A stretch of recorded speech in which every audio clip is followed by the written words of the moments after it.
يحب المعتدين. حد سے تجاوز نہ کرو اے ایمان والو، جو پاکیزہ چیزیں اللہ نے تمہارے لیے حلال کی ہیں انہیں اپنے اوپر حرام مت ٹھہراؤ، اور نہ ہی حد سے بڑھو، بے شک اللہ حد سے تجاوز کرنے والوں کو پسند نہیں فرماتا.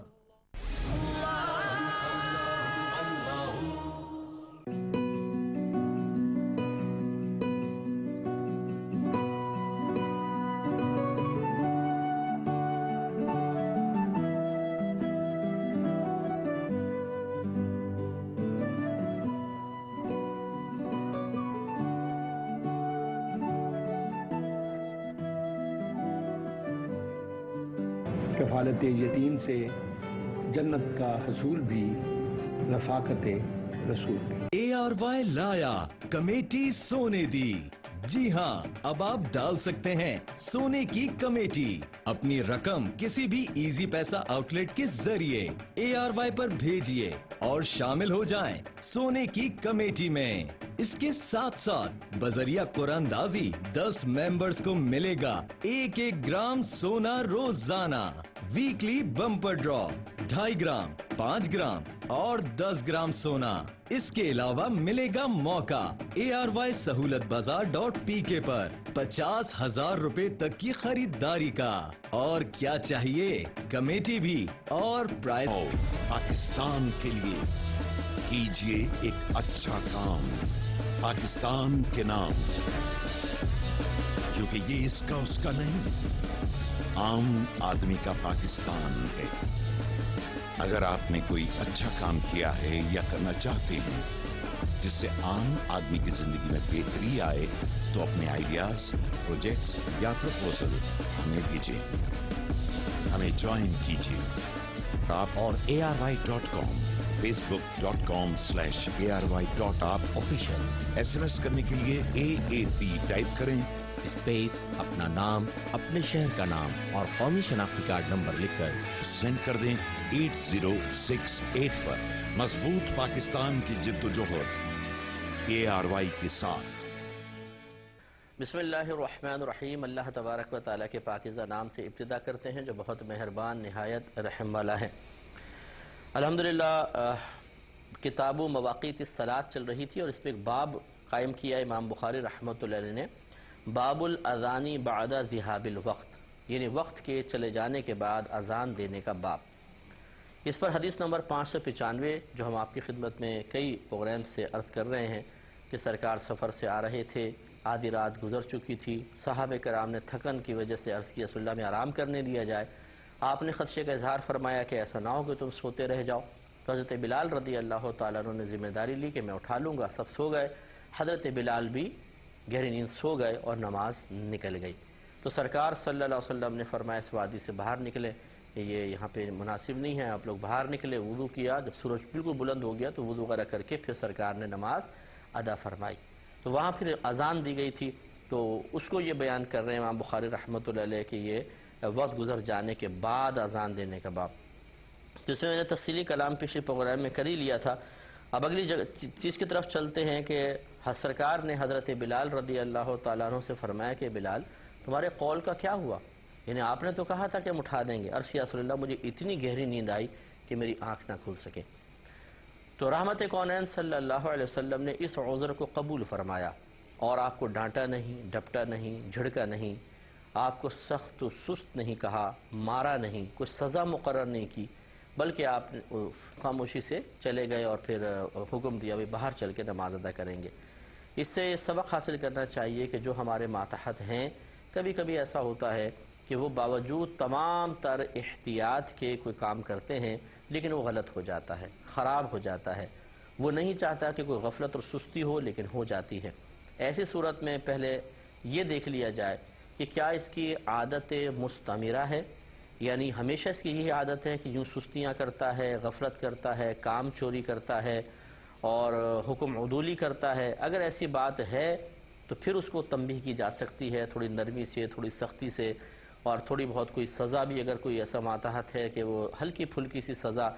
شریعت نے اجازت دی ہے کہ اس کو ادب کی طرف لانے کے لیے، اعتدال کی طرف اور صحیح کردار کی طرف لانے کے لیے، اطاعت کی طرف مائل کرنے کے لیے کوئی ہلکی پھلکی سی سزا مقرر کر دی جائے تو اس کی گنجائش نکل سکتی ہے۔ لیکن اگر ایسا نہیں ہے، ایک شخص بالکل بیچارہ صحیح کام کرتا ہے اور کبھی ایسا ہوتا ہے کہ اس سے خطا ہو جائے تو وہ اس کو پھر درگزر کرنا لازم ہوتا ہے، اس پر گرفت کرنا اور بہت شدت کے ساتھ گرفت کرنا، یاد رکھیں یہ گناہ کے زمرے میں آ سکتا ہے، کیونکہ اس سے سامنے والے کی دل آزاری ہوتی ہے، اس سے سامنے والا بے جا خوف اور دہشت میں مبتلا ہوتا ہے، ڈر میں مبتلا ہوتا ہے۔ بعض اوقات ہم جسمانی اذیت بھی دے بیٹھتے ہیں تو اس کو تکلیف ہوتی ہے بیچارے کو۔ بعض اوقات ہماری زبان سے اس قسم کے الفاظ نکل جاتے ہیں جو بہت ہی سخت قسم کے ہوتے ہیں اور کافی عرصے تک وہ ان الفاظ کی تکلیف اور اذیت کو محسوس کرتا رہتا ہے۔ لہٰذا اس پہ ذرا توجہ کرنی چاہیے۔ جیسے مثال کے طور پہ آپ نے کسی کو آواز دی اپنے نوکر کو اور وہ فوراً آپ کی طرف متوجہ ہمیشہ ہو جاتا ہے۔ اس دفعہ ایسا ہوا کہ آپ نے گھنٹی بجائی، بیل بجا رہے ہیں، آپ اس کو آواز دے رہے ہیں، وہ کہیں اور مشغول، سے آواز ہی نہیں آئی، اب اس کو جا کے ڈانٹنا ڈپٹنا ایک دم بہت سختی کے ساتھ، تو یہ مناسب نہیں ہے، بلکہ اس کے عذر کو قبول کر لیا جائے کہ اس کو سنائی نہیں دی تھی، کیونکہ وہ ہمیشہ اس کی عادت نہیں ہے۔ ہاں اگر وہ روزہ ایسے ہی کرتا ہے کہ ہمیشہ اگنور کرتا ہے،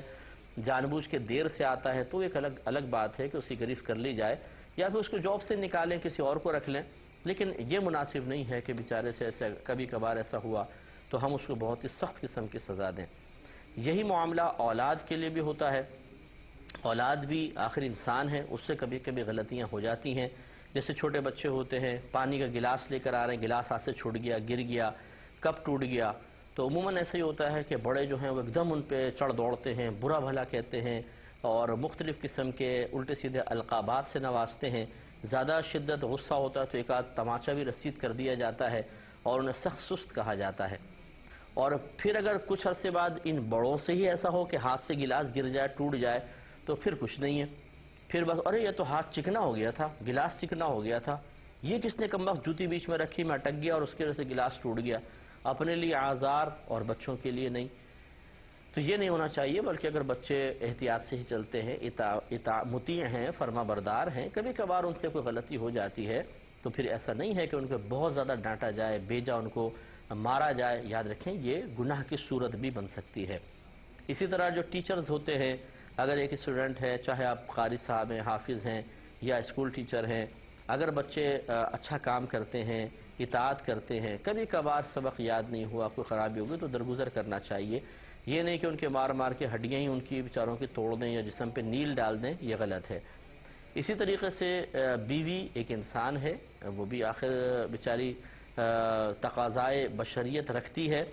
تو ہوتا یہ ہے کبھی کبھی عورتوں سے کام غلط ہو جاتے ہیں۔ شوہر نے کام کہا بھئی آج یہ کام کر دینا گھر پہ شام تک، کہا جی کر دوں گی، اور بھول گئی بیچاری وہ،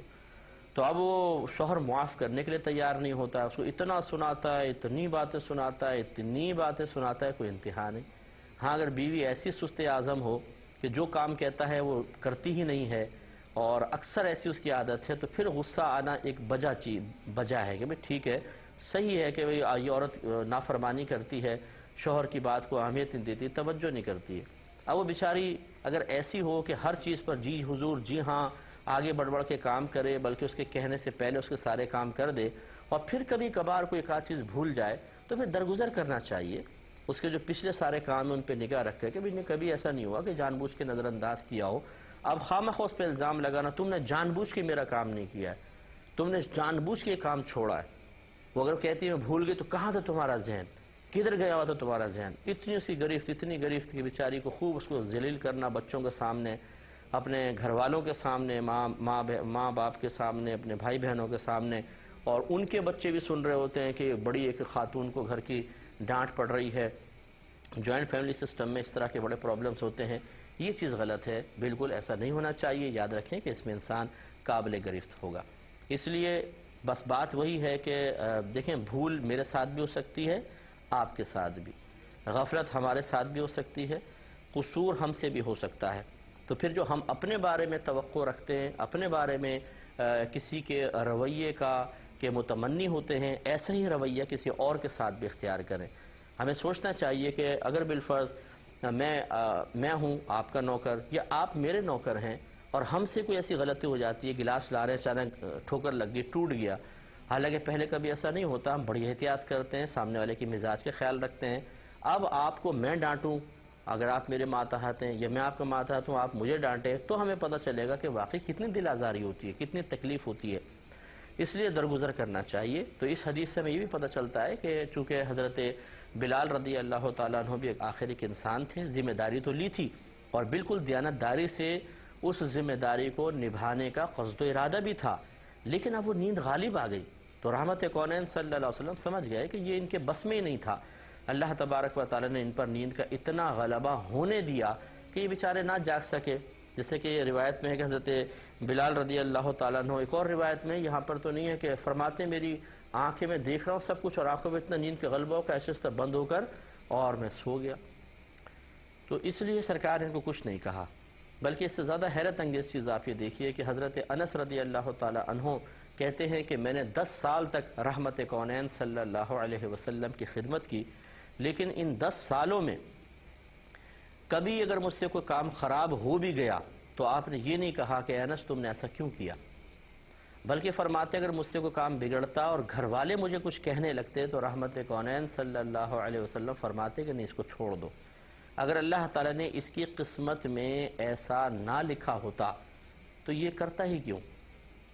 یعنی کہ نہ لکھا ہوتا تو پھر نہ کرتا۔ اس کا مطلب اللہ نے اس کی قسمت میں لکھا تھا کہ اس سے یہ گلاس ٹوٹے گا، اس سے یہ خطا ہوگی، گھر کے اندر کام میں کوتاہی ہو جائے گی، تو چھوڑ دو، اس کو درگزر کرو۔ یعنی 10 سال تک سرکار درگزر فرماتے رہے ہیں۔ لیکن اب ایسا نہیں تھا کہ حضرت انس رضی اللہ تعالیٰ عنہ اس درگزر کی عادت سے ناجائز فائدہ اٹھا کر یہ کر رہے تھے۔ چنانچہ بہنوں کو بھی سوچنا چاہیے، اگر ایک دن بہن نے کوئی ناشتہ نہیں بنایا اور شوہر نے درگزر کر دیا اور بغیر ناشتے کے آفس چلا گیا، تو ہماری بہنیں کہتی ہیں چلو جی اب تو اس کو عادت ہی بنا لو۔ اب وہ شوہر بیچارہ خود اٹھ کے جا رہا ہے کچن کے اندر، خود ٹوسٹ وغیرہ گرم کر رہا ہے، مکھن لگا رہا ہے، کھایا، جلدی چائے وائے بنائی اور نکل لیے، تو یہ پاؤں پھیلا کے بڑی خوش ہو کے سوتی رہیں گی اور بعد میں تعریفیں کریں گی بس کہ بہت اچھے شوہر ہیں میرے، تو مجھے ناشتے میں اٹھاتے ہی نہیں ہیں، خود بیچارے کر کے چلے جاتے ہیں۔ اب یہ کب بیچارہ اس بیچارگی سے باہر نکل جائے گا پھر پتہ چلے گا۔ پھر یہ مطلب جب وہ کس قسم کی چھوٹی چھوٹی چیزیں جمع ہوتی رہتی ہیں، ایک مرد اپنی بیوی کے ساتھ اچھا سلوک کر رہا ہے، اس کی ہر خواہش کو پورا کرتا ہے، ہر طرح اس کے جذبات کا، احساسات کا خیال کر رہا ہے، اس کو نعمتوں میں رکھا ہوا ہے، لیکن سامنے نخرے بہت زیادہ ہیں، تو کب تک آخر اس طرح ایک انسان مسلسل تکلیفات کو برداشت کرے؟ فیڈنگ کرنے والے بھی بہت سارے ہوتے ہیں اور مسائل بھی ہوتے ہیں، اور پھر یہ بہت عرصے کا جمع شدہ غصہ ہوتا ہے، بہت عرصے کی تکلیفوں کو دبا دبا کے انسان اپنی قوت برداشت کو کھو بیٹھتا ہے، تو پھر کبھی ایک دم پھٹ پڑتا ہے، اور پھٹتا بھی ایسا ہے کہ پھر بڑا زبردست معاملہ ہوتا ہے۔ اور اب جو سننے والے ہوتے ہیں، مثلا بیوی نے کھانا میں نمک تیز کر دیا، اب غصہ تو پہلے چلتا آ رہا تھا بہت عرصے کا، اب ایک دم شوہر نے گرم ہو گئے، کیا تم نے کھانا بنا کے رکھا ہے، نمک اتنا تیز کر دیا اور یہ وہ، تو اب وہ گھر جا کے کہتی ہے کہ اب کوئی بڑا مسئلہ نہیں ہوا تھا، خالی نمک ہی تو میں نے ایک دن تیز کر دیا تھا، اتنی مجھے باتیں سنائی ہیں جسے کوئی انتہا نہیں۔ یہ ہماری بہنوں کی کوتاہ نظری ہوتی ہے کہ وہ یہ نہیں دیکھتی کہ ایک نمک کی کمی کی بنا پر اتنا غصہ کیسے آ سکتا ہے، اور اتنے عرصے سے یہ غصہ نہیں کر رہا، اچانک کیسے آ گیا۔ اس کا مطلب ہے پیچھے ایک پوری کہانی چل رہی تھی، عرصے دراز سے کوئی چیز جمع شدہ تھی، عرصے دراز سے ایک چیز تکلیف دے رہی تھی، اور اب اچانک ایک بہانہ ملا تو وہ تمام کے تمام غصہ باہر آ گیا اور اس طرح کے معاملات دیکھنے کو ملے۔ لیکن وہ اتنی صلاحیت نہیں ہوتی، اور سننے والے بھی، جیسے بعض اوقات ایسا بھی ہوتا ہے چھوٹی چھوٹی بات پہ پھر طلاق دے دیتا ہے آدمی، ایک دم ہائپر ہو جاتا ہے اور طلاق دے دیتا ہے۔ وہ بہت پہلے کا غصہ ہوتا ہے جو ایک دم اس قدم پر اس کو ابھار دیتا ہے۔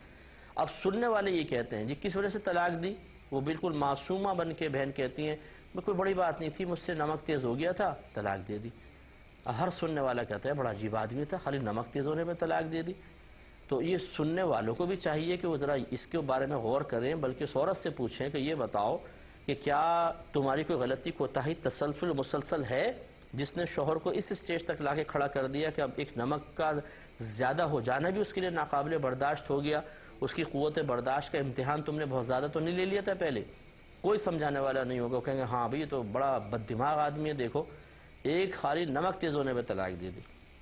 اس لیے بہنوں کو بھی سوچنا چاہیے، اگر آپ کو شوہر اچھا ملا ہے، آپ کے جذبات کا، احساسات کا خیال کرتا ہے، تو آپ آگے بڑھ کے اس کی خدمت کریں۔ یہ نہیں کہ آپ یہ سوچیں کہ ملکہ رانی بن گئی ہوں، اب تو بس یہ بالکل غلامانہ سا ذہن بن گیا ہے اس کا، اس غلام کو ایسے ہی رکھو، اگر میں تھوڑا سی بھی اور نرم ہوں گی تو سر پہ چڑھ جائے گا۔ یہ غلط چیز ہے۔ شوہر حاکم ہے، محکوم نہیں۔ اگر کسی بہن کا شوہر اچھا ہے، اس کے جذبات کا، احساسات کا خیال کرتا ہے، اسے تحفے تحائف لا کر دیتا ہے اور دیگر اس کی خواہشیں پوری کرتا ہے، تو اس کو اللہ کا شکر ادا کرنا چاہیے۔ ورنہ ہمارے پاس تو ایسے ایسے کیسز آتے ہیں کہ ہماری بہنیں 30 سال 35 سال تک شوہر کی اتنی زیادتیاں برداشت کرتی ہیں جس کی کوئی انتہا نہیں۔ تو اس قسم کی بہنیں جن کو نعمتیں مل رہی ہوتی ہیں، ان کے نخروں کا عالم یہ ہے کہ شوہر بھوکا پیاسا جا رہا ہے آ رہا ہے، کوئی پرواہ نہیں ہے، اور وہ بس اپنے ہی مطالبے منواتی رہتی ہیں۔ اور دوسری طرف جو ہے وہ بہنیں بیچاری بہت اچھی ہوتی ہیں، وہ خدمت بھی کرنا چاہتی ہیں لیکن ان کی قدر نہیں ہوتی ہے۔ تو اس لیے ایسی بہنیں جن کو اللہ نے نعمتوں میں رکھا ہے وہ شوہر کی قدر کریں اور اللہ تعالیٰ کی نعمت کی قدر کریں، ورنہ ایک دفعہ نعمت چھنتی ہے اس کے بعد پھر انسان بہت شدید آزمائش اور تکلیف میں آ جاتا ہے، اس سے سوچنا چاہیے۔ تو ہماری بہرحال بات یہ چل رہی تھی کہ رحمت کونین صلی اللہ علیہ وسلم نے حضرت بلال رضی اللہ تعالیٰ عنہ کو سرزنش نہیں فرمائی، ڈانٹا نہیں، ڈپٹا نہیں، انہیں برا بھلا نہیں کہا سب کے سامنے، بلکہ ان کے عذر کو قبول فوراً کر لیا، کیونکہ یہ آپ کی عادت نہیں تھی کہ آپ ہمیشہ ایسی کوئی معاذ اللہ آپ سے غفلت کو صدور ہوتا رہے۔ آج ایک واقعہ ہو گیا، سرکار نے درگزر فرمایا، اس لیے ہمیں بھی عفو و درگزر کو اپنانا چاہیے، خصوصاً اس مقام پر جہاں سامنے والا مسلسل لگاتار کوئی غلطی نہیں کرتا، کبھی کبھار اس سے ہو جاتی ہے۔ تو اس طرح کبھی کبھار کی غلطی پر بہت زیادہ ڈانٹنا بلکہ مارنا یا بے عزتی کر دینا یہ مناسب نہیں ہوتا، اس پر توجہ کرنی چاہیے۔ اس کے بعد سرکار نے فرمایا بے شک اللہ تعالیٰ جب چاہتا ہے تمہاری روحوں کو قبض کر لیتا ہے اور جب چاہتا ہے تمہاری روحوں کو لوٹا دیتا ہے۔ اب دیکھیں اس پہ وہی بات ہے کہ سرکار نے اس جو سوتے رہ گئے تھے اس کی نسبت کر دی ہے اللہ تعالیٰ کی طرف، کہ یہ اصل میں اللہ تعالیٰ نے حقیقتاً ہمیں سلا دیا کہ ہمارے روحوں کو جب نکال لیا ہمارے بدن سے، لیکن جب انسان سوتا ہے تو روح کا تعلق بالکلیہ جسم سے ختم نہیں ہوتا، لیکن بہرحال تھوڑی بہت یعنی اکثر تعلق ختم بھی ہو جاتا ہے۔ یہی وجہ ہے کہ انسان کا سانس چلتا رہتا ہے لیکن وہ مثل مردے کے پڑا ہوتا ہے، جس کی بہت زیادہ گہری نیند، ہاتھ اٹھا کے چھوڑ دو، اس کے منہ پہ تھپڑ مار دو، کچھ اس کو پتہ نہیں چل رہا، جیسے کہ مردے کا معاملہ ہے۔ تو معلوم یہ ہوا کہ روحیں اللہ نے نکالی، پھر دیر سے اللہ تعالیٰ نے ایک طرح سے گویا کہ جسم کے اندر ڈالی، تو یہ تو اللہ تعالیٰ کی طرف سے ہوا، اور اس کی وضاحت میں کر چکا ہوں کہ اللہ تعالیٰ کسی بھی معاملے میں قابل گرفت نہیں ہوتا، وہ کسی کا مکلف نہیں ہے، وہ جو چاہے کرے وہ صحیح ہوتا ہے۔ بالکل یوں سمجھ لیں، بلا تمثیل عرض کر رہا ہوں کہ ایک فیکٹری ہے جس میں مختلف شعبوں میں مختلف لوگ کام کر رہے ہیں،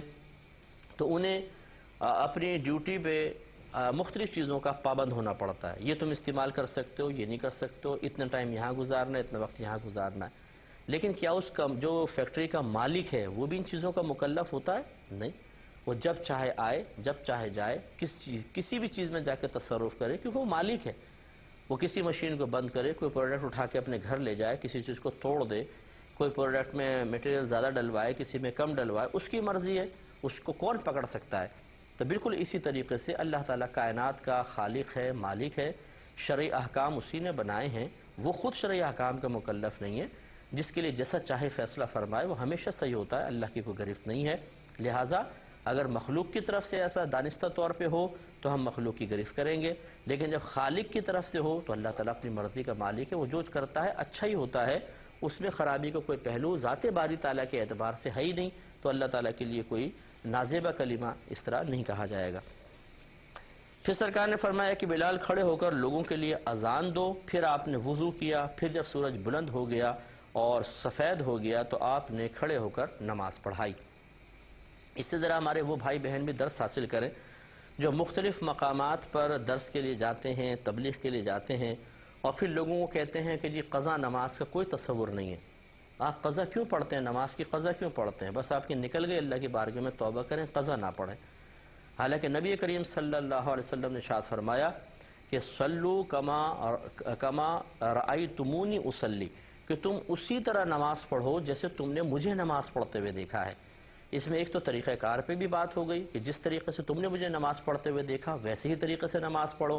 اور اس میں وسعت پیدا کی جائے تو جہاں جہاں میں نے نماز پڑھی، جس جس انداز سے میں نے نماز پڑھی، جن جن اوقات کا لحاظ کر کے میں نے نماز پڑھی، تم بھی انہی تمام چیزوں کا لحاظ کر کے نماز پڑھو۔ لہٰذا رحمت کونین صلی اللہ علیہ وسلم سے دیکھیں ثابت ہوا کہ آپ نے جب آپ کی نماز نکلی، پہلی فرصت میں باہر نکلے ہیں، ابھی چونکہ سورج نکل رہا ہے، طلوع آفتاب چل رہا ہے، تو ٹھہرے، اذان دی، وضو وغیرہ کیا، اتنے میں سورج بلند ہو چکا تھا، تو پھر آپ نے نماز کی قضا فرمائی، اور یہ اجتماعی قضا تھی۔ اور یہ قاعدہ شریعہ یہی ہوتا ہے کہ اگر امام اور پوری جماعت کی نماز قضا ہو جائے تو پھر جب ادا کریں گے تو جماعت قضا تو ہے ہی ہے، لیکن جماعت سے ہی قضا نماز ادا کریں گے، جسے رحمت کونین صلی اللہ علیہ وسلم نے ادا فرمائی۔ اس سے معلوم ہوا کہ جو قضا نمازوں کو منع کرتے ہیں کہ آپ قضا کا حساب کرنے کی ضرورت نہیں ہے، کیوں اپنے سابقہ زندگی کے قضا نمازیں ادا کر رہے ہیں، انہیں اس حدیث سے ذرا درس حاصل کرنا چاہیے کہ اپنی سابقہ زندگی کی قضا کو ادا کرنا نبی کریم صلی اللہ علیہ وسلم کا طریقہ ہے۔ تو جو لوگ، جو مسلمان اس طریقے پہ چل رہے ہیں، انہیں روکنے کا کوئی فائدہ نہیں ہے، یہ غلط طریقہ ہے۔ قضا اگر ہو گئی ہے تو اس کو ادا کرنی پڑے گی، فوراً سے پیشتر ادا کرنی چاہیے۔ انشاءاللہ مزید اس پر کلام کریں گے نیکسٹ پروگرام میں۔ وآخر دعوانا ان الحمدللہ رب العالمین۔